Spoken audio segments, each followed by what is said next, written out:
अस्सलाम वालेकुम, welcome to A levels academy Islamabad. इस वीडियो के अंदर हम common intention and common object के बारे में समझेंगे। ये पीपीसी के अंदर आएगा आपको, जो आपका क्रिमिनल लॉ का सब्जेक्ट है, पार्ट 3 के जो न्यू स्टूडेंट है उनके लिए ये वीडियो मैंने बनाई है पीपीसी की। वीडियो स्टार्ट करने से पहले आपकी स्क्रीन पे एक इंस्टाग्राम का अकाउंट शो हो रहा है। ये मेरा इंस्टाग्राम का अकाउंट है जहाँ पे स्टूडेंट मुझसे आके यही नोट्स खरीद सकते हैं। उसके साथ मेरा एक फेसबुक पेज है जहाँ पे मैंने डिफरेंट पास्ट पेपर्स चढ़ाए हुए हैं और लॉ रिलेटेड इन्फॉर्मेशन उस पर पोस्ट करती हूँ। और मेरा एक न्यू फेसबुक ग्रुप है जहाँ पे मैं स्टूडेंट्स के लिखे नोट्स और टीचर के लिखे नोट्स अपलोड करती हूँ और कुछ पीडीएफ में किताबें भी अपलोड करती हूँ। वीडियो अब हम स्टार्ट करते हैं। Introduction. In criminal law, sometimes more than one person is involved in a crime. When people do something together, the law checks their mind and purpose. In PPC, this is explained under Common Intention Section 34 and the Common Object Section 149. आपने इसके introduction में इस तरह से लिखना है कि आपने इंट्रोडक्शन में ये बताना है कि जो क्रिमिनल लॉ है उसमें कुछ लोग किसी क्राइम में इन्वॉल्व होते हैं, ठीक है। जब वो लोग क्राइम में इन्वॉल्व होते हैं इकट्ठे, तो लॉ क्या चेक करता है? लॉ ये चेक करता है कि जो लोग क्राइम में इन्वॉल्व थे उनका माइंड चेक किया जाता है और उनका पर्पस को चेक किया जाता है। और माइंड और पर्पस के बारे में सेक्शंस लिखे गए हैं दो। एक पहला जो सेक्शन है वो कॉमन इंटेंशन को चेक करता है। कॉमन इंटेंशन मीन कि क्या उन सब लोगों ने इकट्ठे मिलकर कुछ गलत हरकत की है।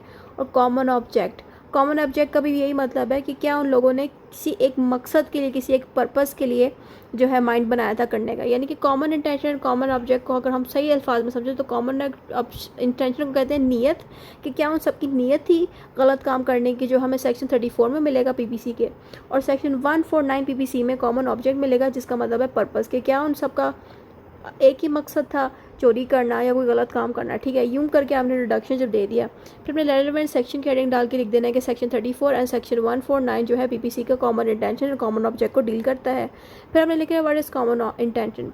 फिर आपने स्टेप बाय स्टेप पहले कॉमन इंटेंशन को अच्छे से एक्सप्लेन करना है, इसके बाद फिर कॉमन ऑब्जेक्ट को हम एक्सप्लेन करेंगे। तो अभी ये सारी हेडिंग्स कॉमन इंटेंशन की आएगी। कॉमन इंटेंशन लिखने के बाद इसके साथ आपने सेक्शन लिख देना है सेक्शन 34 पीपीसी ब्रैकेट में डाल के। फिर आपने इसके बाद इसकी हेडिंग्स डाल देनी है, सब हेडिंग्स आ जाती हैं सारी। पहली हेडिंग है मीनिंग की। Common intention means two or more people plan to do a crime together. They share the same plan and help each other in doing the crime. Common intention का मतलब है कि कॉमन इंटेंशन में कि एक से ज़्यादा लोग मौजूद होते हैं।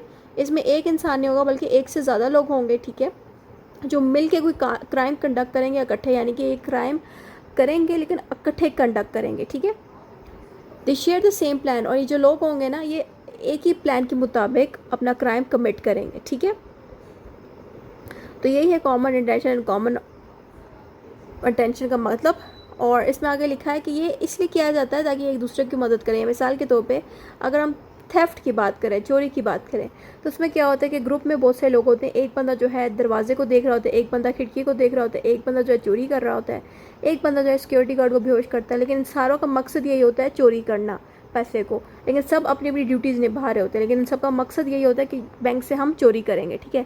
तो बैंक में ये लोग होंगे, एक बंदा दरवाजे पे बैठ के चौकीदारी करेगा, दूसरा जो है खिड़की को देखेगा कि कोई आ तो नहीं रहा, तीसरा बंदा पैसे लूट रहा होगा, और जो चौथा बंदा है उसने पुलिस वाले या जो गार्ड रखा होगा उसको बेहोश कर दिया होगा ताकि सारे मिल के जो है चोरी करें। तो ये चीज़ जो है कॉमन इंटेंशन में आती है। अब कॉमन इंटेंशन के आप एक एग्जाम्पल भी लिखेंगे। इसमें लिखेंगे 3 people plan to beat someone. 3 लोग कह रहे हैं कि हम मिलके एक बंदे को मारेंगे, पीटेंगे उसको। 1 person hits, another holds the victim and the third encourages. All 3 will be punished equally because they had common intention. इसमें क्या हो रहा है ना कि इस तरह से 3 बंदे खड़े हुए हैं, ठीक है। ये बंदा इसको वो मारने लगे हैं। जो दूसरा बंदा होगा ना, अब यहाँ पे मैं 3 बंदे बना रही हूँ, सही है। ये वाला और ये वाला चाह रहे हैं कि ये तीनों मिल के इस सेंटर वाले बंदे को मारें। अब क्या करेगा जी कि जो ये वाला बंदा है इसके हाथ पैर पकड़ लेगा, ठीक है। चौथा क्या करेगा, इसको इनकरेज करेगा, लाइक इस वाले बंदे को इनकरेज करेगा कि तुम इसको मारो, या लाइक एक हाथ पकड़ेगा, एक इनकरेज करेगा और एक मारेगा। यानी कि तीनों का मकसद था कि इसको मारना, लेकिन तीनों इकट्ठे की काम नहीं कर रहे। एक बंदा क्या करे, मारेगा, और एक क्या करेगा, इसके हाथ पकड़ेगा, तीसरा क्या करेगा, इनकरेज करेगा कि इसको मारो, इसको मारो, इसको मारो, ठीक है। तो ये चीज़ भी कॉमन इंटेंशन में आती है। कॉमन इंटेंशन का मतलब ये नहीं कि सारे बंदे एक ही काम करें। कॉमन इंटेंशन का मतलब ये है कि सारों का मकसद एक ही हो। मकसद मीन्स कि किसी तरह इस बंदे को मार पड़ जाए। तो मार पड़ाने के लिए एक बंदा जो है उसके हाथ पकड़ लेगा ताकि वो उसको ताकि वो अपने हाथ छुड़ा के मार ना सके, तो उसके हाथ पकड़ लेगा, दूसरा बंदा मारेगा, तीसरा बंदा इनकरेज करेगा हाँ इसको मारो इसको मारो। तो ये चीज़ भी कॉमन इंटेंशन में आती है कि तीनों की इंटेंशन ही यही थी कि उस बंदे को मारा जाए, ठीक है, यानी कि उसका पर्पज़ ये था मारा जाए। अब इसमें हमने आगे हेडिंग देनी है इंपॉर्टेंट पॉइंट्स का। There must be a shared plan, यानी कि जो लोग हैं जो कॉमन इंटेंशन में आते हैं उन सब के दरमियान एक कॉमन पर्पज़ हो, कॉमन इंटेंशन। और कॉमन पर्पज़ मीन्स कि सारे बंदे एक ही क्राइम में मुलव्वस हो, ठीक है। आगे लिखा all must be involve in action, यानी कि जो भी हरकत की जा रही है उन सब में वो इन्वॉल्व है। जैसे कि अभी मैंने एग्जांपल दिया मारपीट की, कि तीनों बंदों का मकसद ही यही था कि किसी तरह उस बंदे को मार पड़ जाए, तो सारों का मकसद यहाँ पे एक ही था ना, कॉमन इंटेंशन थी। तो इसलिए इसमें कॉमन इंटेंशन या कॉमन एक्शन होना जरूरी है, यानी कि तीनों का मकसद ही ये था कि उस बंदे को मार पड़ जाए। जो बंदा इंकरेज करे कि हाँ इसको मारो, उसका भी मकसद ये था इसको मार पड़ जाए। जैसे उसके हाथ पकड़े हुए थे उसका भी मकसद था इसको मार पड़ जाए, जो मारा था उसका भी यही मकसद था कि इसको मार पड़ जाए। और अगर आप चोरी की एग्जाम्पल लिखते हो तो उसमें एक बंदा जो दरवाजे पर खड़ा होकर निगरानी कर रहा है ताकि कोई उनको देखे ना चोरी करते हुए, एक बंदा चोरी कर रहा है सामान में अपने पैसे या जो भी चीज़ है उसको चुरा रहा है, तीसरा बंदा जो है खिड़की के आगे खड़ा हुआ है देख रहा है कि कोई आ तो नहीं रहा, और चौथा बंदा जो है गार्ड को बेहोश कर रहा है। तो इन सब में एक्शन तो डिफरेंट किए हैं लेकिन सारों का मकसद यही था कि हम चोरी करें। तो इसमें एक्शन जो है सेम होना चाहिए, ठीक है, involve the same action. They are equally responsible even if one person does the main act. यहाँ पे कहते हैं कि सारे इक्वली रिस्पॉन्सिबल है, बेशक उनमें से एक ही मेन चोरी कर रहा हो, यानी कि चोरी कोई और कर रहा हो लेकिन सारे लोगों ने मिल के वो चोरी की। जाहिर बात है एक बंदे ने दरवाजे को देखा है कि कोई आ तो नहीं रहा, दूसरे बंदे ने खिड़की की तरफ देखा कि कोई चल के हमारी तरफ तो नहीं आ रहा, कोई देख तो नहीं रहा, चौथा बंदा जो है गार्ड को बेहोश करे। यानी कि सारों ने एक्शन डिफरेंट किए हैं, बेशक चोरी कोई और बंदा कर रहा है, सामान कोई और लूट रहा है, लेकिन उन सब ने उसकी मदद की है चोरी करने में। इसलिए यहाँ पे कॉमन इंटेंशन में सारे लोग इक्वली रिस्पॉन्सिबल होते हैं चोरी में या किसी भी गलत हरकत में। Legal section for the common intention, फिर हमने कॉमन इंटेंशन की लीगल सेक्शन की हेडिंग डाल के बताना है कि जो सेक्शन 34 है पीपीसी का वो कॉमन इंटेंशन को डील करता है। When a criminal act is done by several persons और further rents of a common intention of all, each of them is liable as if he alone did the act। यहाँ पे कह रहे हैं कि जो सेक्शन 34 है ना पीपीसी का वो ये कहता है कि ये ऐसा क्रिमिनल एक्ट है जो बहुत सारे लोग मिलके करते हैं, ठीक है, इसलिए करते हैं ताकि वो कुछ गलत काम करें। अब ज़रूरी नहीं है कि सारे लोग जो काम कर रहे हैं वो एक जैसा करें। क्या पता एक बंदा खिड़की को देख रहा हो कि कोई हमें देख तो नहीं रहा, दूसरा बंदा जो है दरवाजे को देख रहा हो कि कोई हमें देख तो नहीं रहा चोरी करते हुए, चौथा बंदा जो गार्ड को बेहोश करो, लेकिन उन सबकी मकसद ही ये था कि हम जो चोरी कर रहे हैं उसमें हमें कोई पकड़े ना, ठीक है। बेशक ये काम अलग अलग कर रहे हैं लेकिन कॉमन इंटेंशन में सबको इक्वली ठहराया जाएगा। और जब ये कोर्ट के आगे जाएंगे तो कोर्ट इन सबको इक्वल पनिशमेंट देगी। कोर्ट ये नहीं कहेगी कि चोरी जो है सामान लूट कोई और रहा था, कुछ जो पुलिस है और जो जज साहब हैं वो यही कहेंगे कि जिस इंसान ने चोरी की है और करवाने में मदद की है उसको ऐसे ही समझा जाएगा कि वो खुद उसने सारा कुछ किया है, ठीक है। ये हमें सेक्शन 34 कह रहा है कि यहाँ पे लास्ट लाइन में लिखा है each of them is liable as if he alone did the act, यानी कि यहाँ पे हर बंदा इक्वली लायबल होगा, इक्वली रिस्पॉन्सिबल होगा कि उसने चोरी की है। ये नहीं कहा जाएगा कि चोरी किसी और ने की है तो जो है सज़ा किसी और को मिली, ऐसा नहीं होगा। जिसने चोरी में साथ दिया उसको भी सज़ा मिलेगी, ठीक है। Then we have what is common object, section 149 PPC. अब यहाँ से कॉमन ऑब्जेक्ट शुरू हो जाता है। उससे पहले हमने जितना भी पढ़ा वो सारा पढ़ा है कॉमन इंटेंशन के बारे में। Meaning, common object means a group of 5 or more people come together for a similar goal which is unlawful, not allowed by law. Even if one person commits the crime, all others are responsible. Common object का मतलब ये है कि इसमें क्या होता है कि एक से ज़्यादा लोग, चाहे वो 5 हों या 5 से ज़्यादा लोग भी हों, जितने भी ज़्यादा लोग हों, वो जब मिल के कोई एक गोल अचीव करना चाहें या मिल के कोई एक मकसद करना चाहें, कोई एक काम करना चाहें, वो काम भी ऐसा हो जो अनलॉफुल हो, यानी कि लॉ ने उस चीज़ को अलाउ ना किया हो। यहाँ पे क्या ये रहे हैं कि अगर एक से ज़्यादा लोग चोरी करना जा रहे हैं, अब चोरी करना जो है वो गलत है, लॉ उसको अलाउ नहीं करता चोरी करने को, ठीक है। लेकिन सारे लोग मिलकर अगर चोरी कर रहे हैं तो उसमें से यहाँ पे कहते हैं कि अगर उस ग्रुप में सिर्फ एक ही बंदा भी अगर चोरी करता है और बाकी के लोग अगर चोरी नहीं करते, वो कहते हैं कि मैंने तो सिर्फ निगरानी की थी, दूसरा कहता है मैंने तो सिर्फ दरवाजे पे खड़े होकर निगरानी की थी। बेशक उन्होंने फिजिकली चोरी नहीं की लेकिन उनका मकसद था चोरी करने का, वो उस बंदे का साथ दे रहे थे जो चोरी कर रहा है, यानी कि उसी की ही निगरानी कर रहे थे, मदद कर रहे थे। बेशक उन्होंने फिजिकली खुद जाके चोरी नहीं की, फिर भी यहाँ पे कह रहे हैं कि जो भी बंदा इन्वॉल्व होगा वो भी रिस्पॉन्सिबल होगा, उसको भी सज़ा मिलेगी। तो यहाँ पे कह रहे हैं कि जो भी लोग मिल के अगर कोई काम कर रहे हैं तो वो सारे इक्वली लायबल होंगे, यानी कि इक्वली रिस्पॉन्सिबल होंगे सज़ा के लिए, ठीक है। इसमें आप एक एग्जांपल भी डालेंगे जो मैंने यहाँ नीचे लिखी है। एग्जांपल लिखी है, a group of 10 people go to beat someone with sticks. One person kills the victim. All 10 can be punished for murder because the killing happened with a common object. यहाँ पे कह रहे हैं कि 10 लोग जो हैं किसी इंसान को जान से मारने के लिए गए हैं, बल्कि उनका जान से मारने का मकसद नहीं था, उनका बस यही था कि किसी तरह इस बंदे को हम स्टिक के साथ मारें। यानी कि 10 लोग किसी इंसान को स्टिक से मारने के लिए गए हैं, ठीक है। तो उसमें क्या हुआ कि उन 10 में से किसी एक बंदे ने क्या किया, इतना ज़्यादा ज़ोर से मार दिया उस इंसान को कि उसने उस इंसान को जान से ही मार दिया।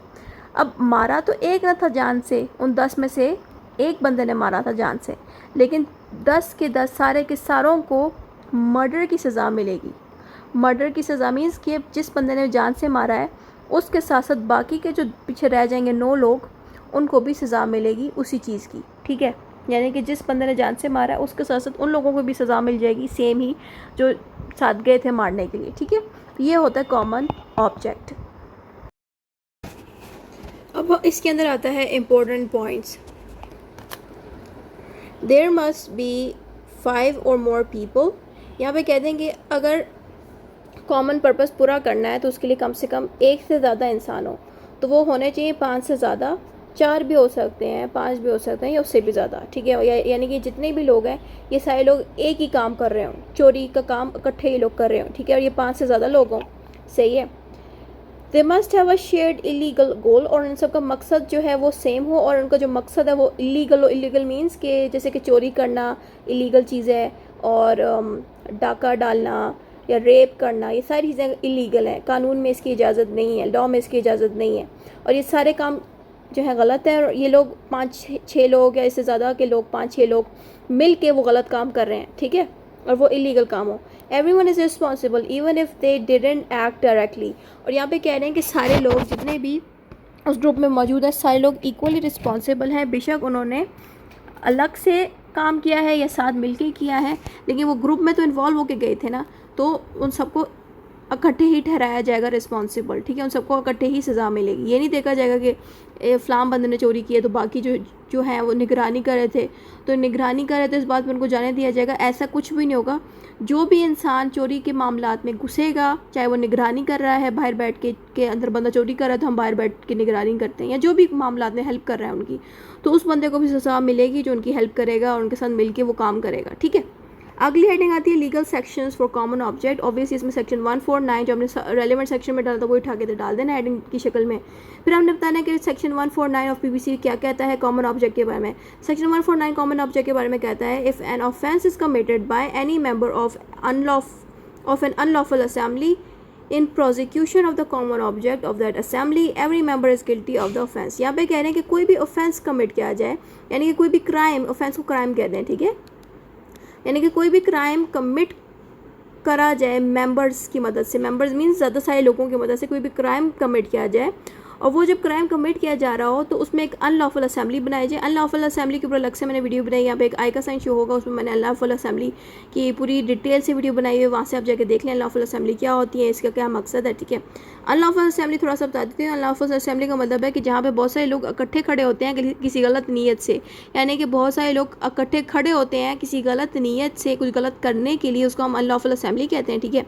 तो यहाँ पे कह रहे हैं सेक्शन 149 कहता है कि कोई क्राइम कमिट हो रहा है मेंबर्स की मदद से, लाइक बहुत सारे लोगों की मदद से, और वो जो बहुत सारे लोग हैं उन्होंने मिलकर एक अनलॉफुल असेंबली बनाई है, और उस अनलॉफुल असेंबली के अंदर सारे लोगों ने मिलकर ये डिसाइड किया, एक कॉमन पर्पस बनाया कि हम जो है बैंक लूटेंगे। यानी कि बहुत सारे बंदों ने मिल के एक अनलॉफुल असेंबली बनाई, यानी कि बहुत सारे मेंबर्स इकट्ठे हुए, अनलॉफुल असेंबली बनाई, और वो इकट्ठे इसी नीयत से हुए हैं कि वो बैंक में जाके चोरी कर सके, ठीक है। और इसमें कहते हैं कि जो भी बंदा इस अनलॉफुल असेंबली में आएगा, यानी कि जो भी बंदे इकट्ठे होंगे गलत नीयत से इकट्ठे होंगे और गलत मकसद से इकट्ठे होंगे कि हमने जाके चोरी करनी है, उसकी प्लानिंग करें इकट्ठे होकर फिर जाके चोरी कर भी लेते हैं, तो यहाँ पे क्या है कहा यह जा रहा है कि उस मेंबर में एक भी इंसान अगर ऐसा हुआ जिसने चोरी में थोड़ा सा भी उनकी मदद की है, वो इंसान भी इक्वली उतना ही गिल्टी होगा, जिम्मेदार होगा उस चोरी के, उस बंदे को भी उतनी ही सज़ा मिलेगी जितनी दूसरे बंदों को मिलेगी जिसने ज़्यादा चोरी की है, ठीक है। ये हमें सेक्शन 149 सिखा रहा है। अब इसमें आप दूसरी हेडिंग पे जाए तो वहाँ पे आता है difference between common intention and common object. तो यहाँ पे हमने डिफरेंसेस डाल देने हैं। पहले तो हमने पॉइंट्स की हेडिंग डाल दी, यहाँ पे लिखना है number of people. Common intention में कहा जाता है मिनिमम 2%। कॉमन इंटेंशन कमिट करने के लिए कम से कम 2 इंसान होने चाहिए, लेकिन कॉमन ऑब्जेक्ट कमिट करने के लिए 5000 कम से कम मिनिमम होने चाहिए, 5 से कम नहीं होने चाहिए। अब रिक्वायरमेंट्स के बारे में हमने बताना है कि कॉमन इंटेंशन में रिक्वायरमेंट है कि same intention plan by all, यानी कि जब सारे लोग हैं उनकी इंटेंशन सेम होनी चाहिए, यानी कि सारों का मकसद सेम होना चाहिए। कॉमन इंटेंशन में अब कॉमन ऑब्जेक्ट में क्या होता है, some objects goals not necessary plan together. यहाँ पे कह रहे हैं कि कॉमन ऑब्जेक्ट में मोस्टली जो है प्लानिंग इकट्ठी नहीं की जाती, यानी कि प्लानिंग में बाजू को इस तरह से होता है ना कि यहाँ पे कहते हैं कॉमन ऑब्जेक्ट में आसान अल्फाज में समझाती हूँ कि इसमें 5 लोग हैं, ठीक है। एक कहता है कि मैं बंदे के बाजू पकड़ूंगा, एक कहता है कि मैं उस बंदे को जो है चिढ़ाऊंगा दूर से खड़े होकर, दूसरा कहता है कि मैं इसको पीटूंगा, तीसरा कहता है कि मैं डंडे से इसकी टांगें तोड़ूंगा, और पांचवा कहता है कि मैं आसपास देखूंगा कि कोई हमें देख तो नहीं रहा। अब यहाँ पे देखो सारे बंदों का मकसद तो सेम ही था, लेकिन वो एक्ट डिफरेंट करें, यानी कि एक जो है टांगे पकड़ है, एक जो है मार रहा है, एक जो है निगरानी कर रहा है। यहाँ पे सारे लोग डिफरेंट बिहेव कर रहे हैं। लेकिन कॉमन इंटेंशन में क्या होता है कि सारे लोग मिल के सेम ही काम करते हैं, यानी कि सारे लोग मिल के इकट्ठे किसी को मार रहे हो, इकट्ठे मार रहे हो, या सारे लोग मिल के इकट्ठे लूट रहे हो बैंक को, यानी कि यहाँ पे सारे लोग इकट्ठे कुछ एक्शन कर रहे हैं, तो वो कॉमन इंटेंशन में आ जाएगा।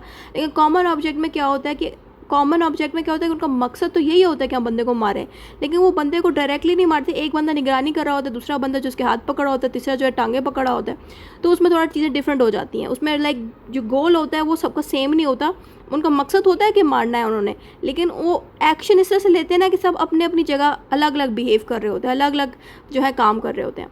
प्लानिंग टाइम पे अगर हम देखें, प्लानिंग टाइम में कॉमन इंटेंशन में आता है मे बी फॉर्म बिफोर और ड्यूरिंग द एक्ट, यानी कि जो कॉमन इंटेंशन है वो क्राइम करने से पहले भी मकसद बनाया जाता है और क्राइम करने के बाद भी मकसद बनाया जा सकता है।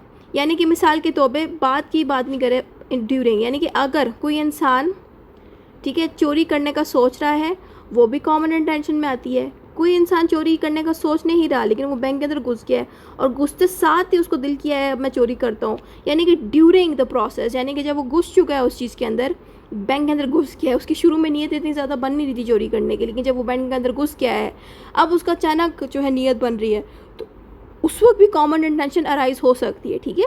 और अब हम कॉमन ऑब्जेक्ट के बारे में समझते हैं। No planning needed, just same goal. और जो कॉमन ऑब्जेक्ट है उसमें कोई प्लानिंग की जरूरत नहीं होती, वो बस सारे लोग मिलके घुस जाते हैं करने के लिए। अब किसी को समझ नहीं आती हमने क्या करना, तो एक बंदा जो है टांगे पकड़ लेता है, दूसरा बंदा डंडा उठा के मारने लगता है किसी को, तीसरा जो है पुलिस वाले को मार रहा है। मतलब इसमें उनकी नीयत एक ही होती है कि हमने जो है बैंक लूटना है या हमने जो है फ़लाँ बंदे को मारना है। वो अपनी तरह से मारेंगे जैसे भी उनको मारना है, एक टांग को पकड़ के मारेगा, एक जो है डंडे से मारेगा, वो अपने हिसाब से मारेंगे, लेकिन उनका नीयत एक ही होगी। लेकिन कॉमन इंटेंशन में ऐसा नहीं, तो कॉमन इंटेंशन में सारे लोग इकट्ठे ही सेम काम करेंगे। इसमें अगर 2 लोगों का पता है तो दोनों लोग इकट्ठे सेम ही काम करेंगे। लाइक अगर किसी को मारना है तो दोनों मिलके मारेंगे। ऐसे नहीं होगा कि एक टांगे पकड़ लेगा या बाजू, ऐसा कुछ नहीं होगा कॉमन इंटेंशन में। लेकिन कॉमन ऑब्जेक्ट में ऐसा नहीं होता। कॉमन ऑब्जेक्ट में नीयत सेम होती है करने के, लेकिन उसका एक्शन डिफरेंटली लिया जाता है। एक टांगे पकड़ा होगा तो दूसरे जो है बाजू पकड़ेगा, तीसरा जो है मार रहा होगा डंडे से, तो चौथा जो है मुक्के मार रहा होगा। लाइक उन सबका मकसद ये था कि इस बंदे को हमने मारना है, लेकिन वो मारेंगे इस तरह से कि हर बंदा अलग अलग बिहेव करेगा। लाइक एक टांगे पकड़ा होगा, एक किसी और तरह से मारेगा, ठीक है। अगली हेडिंग आपने इसमें देखनी है equal responsibility. All are equally punished. यहाँ पे कहते हैं कॉमन इंटेंशन में हर बंदे को इक्वली पनिश किया जाता है। All are responsible if act was for the common object.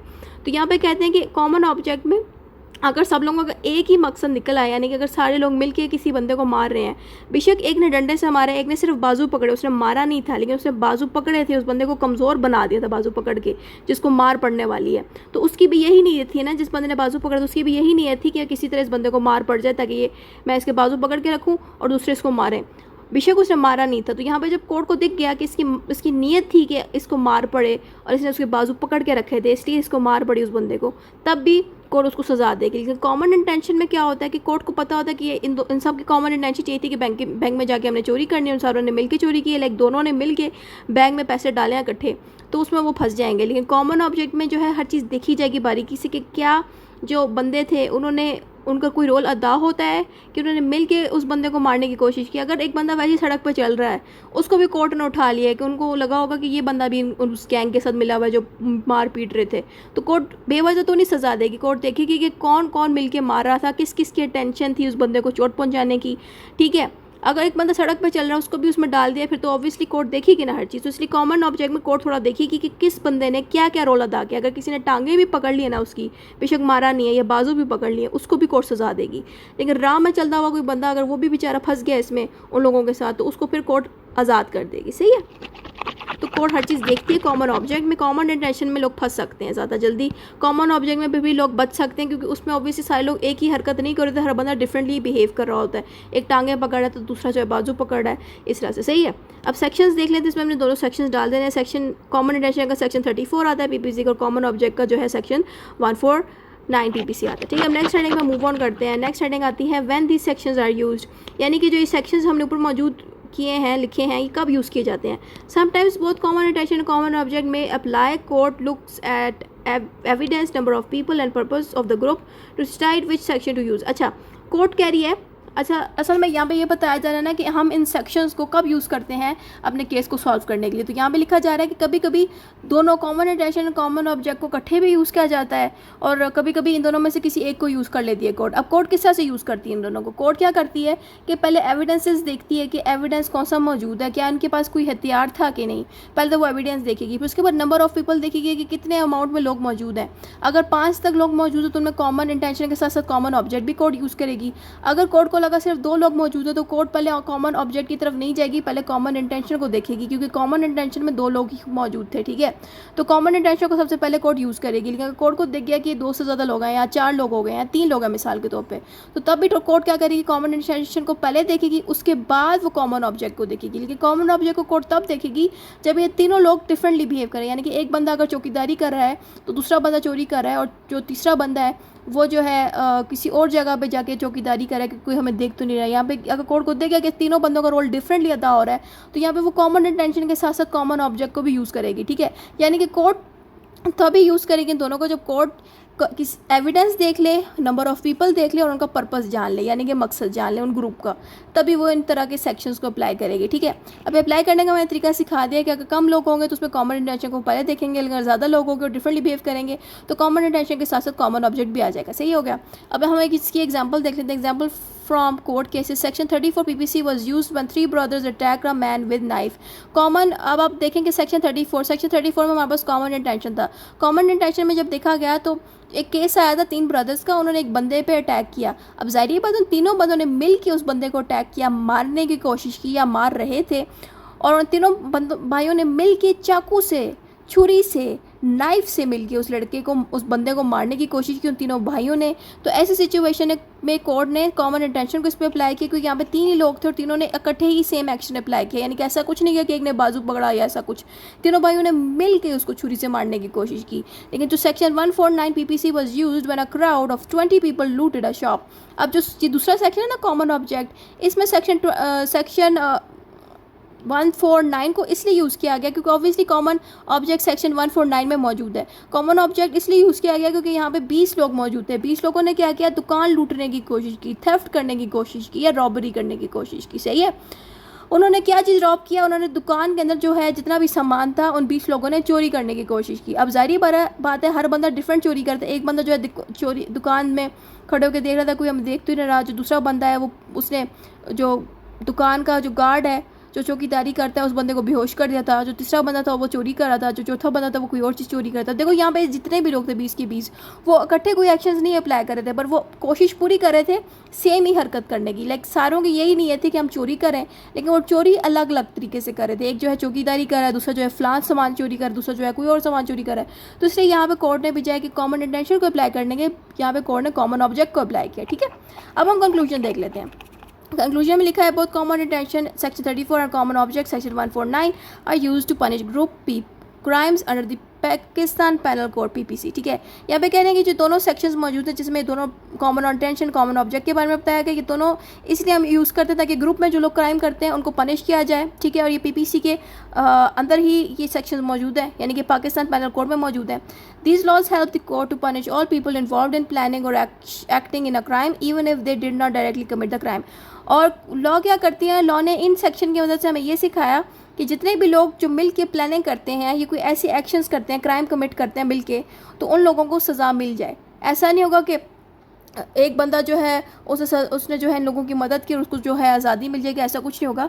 हर इंसान जो क्राइम में इन्वॉल्व होगा, किसी भी क्राइम में किसी भी बंदे के साथ इन्वॉल्व होगा, उसको लॉ सज़ा देगी इन दो सेक्शंस की मदद से। The main difference is in the number of people and how they plan और शेयर देयर ग्रुप। और इनको डिफरेंस हमें कैसे पता चलेगा, जब हम क्वांटिटी ऑफ पीपल देखें। अगर 2 लोग होंगे तो उसमें ऑब्वियसली कॉमन इंटेंशन का ज़्यादा यूज़ होगा, लेकिन अगर 2 से ज़्यादा लोग होंगे, जैसे 20-30 या उससे ऊपर, तो उसमें आप कॉमन ऑब्जेक्ट को यूज़ करते हैं, ठीक है। और उसके साथ साथ कोर्ट ये भी देखती है कि किस तरह की उन लोगों ने प्लानिंग की, क्या उन लोगों का सेम मकसद था कि नहीं। ये सारी चीज़ें देखते हुए कोर्ट जो है इन सेक्शंस को अप्लाई करेगी मुजरिमों को सज़ा देने के लिए। बस इतना ही था इस वीडियो में। Thank you for watching. और डिफरेंट क्वेश्चंस देखने के लिए आपके सामने स्क्रीन पे एक वीडियो प्ले हो रही है, सॉरी शो हो रही है। इस पर जब आप क्लिक करेंगे तो आपके सामने तमाम वीडियोस पीपीसी की, यानी कि पाकिस्तान पैनल कोड की तमाम वीडियोस शो हो जाएंगी। वहाँ से आप जाके कोई भी अपनी पसंद की वीडियो जो आप जानना चाहते हैं देख सकते हैं। And don't forget to subscribe.